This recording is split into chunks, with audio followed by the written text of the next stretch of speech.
Hello friend, Reena लोकगीत YouTube channel में आप सभी का स्वागत है। मैं एक विवाह गीत गाने जा रही हूँ। आप लोग देखना, जितने हमारे भाई बहन हमारे चैनल को लाइक करके सब्सक्राइब कर लेना।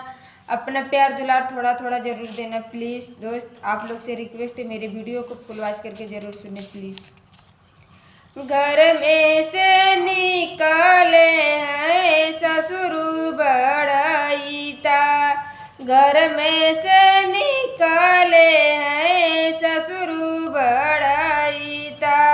ननदी के हेरेले सुहाग रे लाला नावा, ननदी के हेरेले सुहाग रे लाला नावा।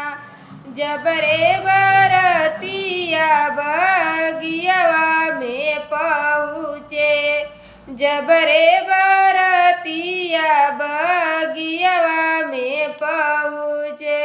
ननदी के मुड़ावा पीराई रे लाला नावा, ननदी के मुड़ावा पीराई रे लाला नावा।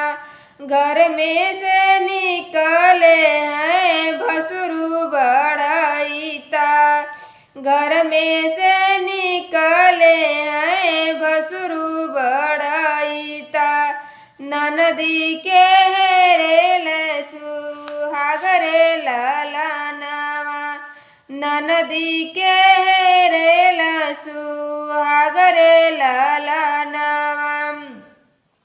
जबरे बरतिया दुअरवा पे पहुँचे, जबरे बरतिया दुअरवा पे पहुँचे।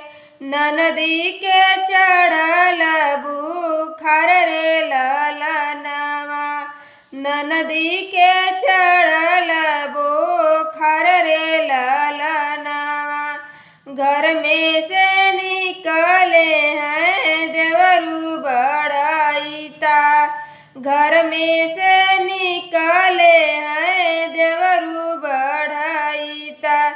ननदी के हेरेले सुहाग रे लाला नावा, ननदी के हेरेले सुहाग रे लाला नावा। जबरे बरतिया मड़उआ में पहुँचे, जबरे बरतिया मड़उआ में पहुँचे। ननदी के पेटवा पीराई रे लाला नावा, ननदी के पेटवा पीराई रे लाला नावा। ननदी के पेटवा पीराई रे लाला नावा।